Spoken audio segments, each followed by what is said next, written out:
Υπάρχει το άρθρο 42, παράγραφος 7, που είναι πιο ισχυρό από το άρθρο 5, διότι ουσιαστικά προβλέπει την αλληλεγγύη μεταξύ των κρατών χωρίς να αφήνει εναλλακτική λύση. Το 42.7 δεν είναι απλώς λόγια. Και το δείξαμε αυτό όταν η Κύπρος έγινε στόχος από μέρους της Χεσμολά. Και το επόμενο λεπτό αποφασίσαμε να αντιδράσουμε. Τώρα για το άρθρο 42, παράγραφος 7, εγώ χαίρομαι γιατί αυτή η συζήτηση πια γίνεται σε ευρωπαϊκό επίπεδο και δεν αφορά μόνο τους δυο μας. Κανείς δεν μιλούσε για το άρθρο αυτό. Κανείς. Παρότι υπάρχει στις συνθήκες και παρότι είναι πιο ισχυρά διατυπωμένο, νομικά τουλάχιστον, από το άρθρο 5, και όμως τώρα υπάρχει μια ευρεία αναγνώριση ότι αποτελεί ευρωπαϊκή μας ευθύνη, ασχέτως της συμμετοχής εμείς στο ΝΑΤΟ, οι πιο πολλές χώρες μας συμμετέχουν στο ΝΑΤΟ, κάποιες όμως δεν συμμετέχουν, ότι υπάρχει και μια πρόσθετη ευρωπαϊκή αλληλεγγύη. Δοκιμάστηκε στην Κύπρο, δοκιμάστηκε στην πράξη, χωρίς να ενεργοποιηθεί τυπικά το άρθρο 42 παραγράφος 7, όμως ήμασταν εκεί. Και όχι μόνο η Ελλάδα, και η Γαλλία και η Ιταλία και η Ισπανία και η Ολλανδία, και πρέπει να χτίσουμε πάνω σε αυτό.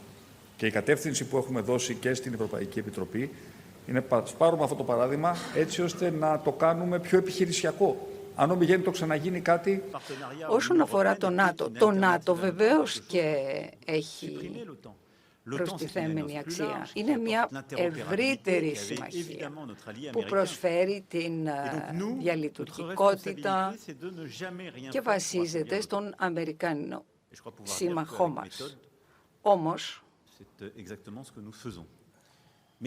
εμείς δεν πρέπει να σταματήσουμε να κάνουμε οτιδήποτε και να βασιζόμαστε στο ΝΑΤΟ. Αυτό που μας ζητούν ουσιαστικά οι Αμερικανοί είναι να ασχοληθούμε με τη δική μας ασφάλεια. Πρέπει να επενδύσετε, πρέπει να αναλάβετε ένα τμήμα αυτού του φορτίου.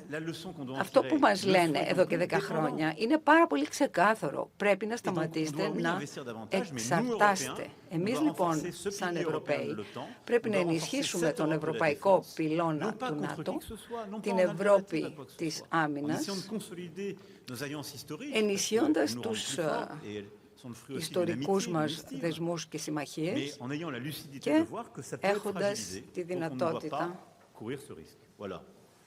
να λειτουργήσουμε χωρίς να παίρνουμε επικίνδυνες αποφάσεις. Και οι Ηνωμένες Πολιτείες θα έπρεπε να είναι ικανοποιημένοι από το γεγονός ότι η Ευρώπη παίρνει στα σοβαρά τη στρατηγική αυτονομία και επενδύει περισσότερο στην άμυνα.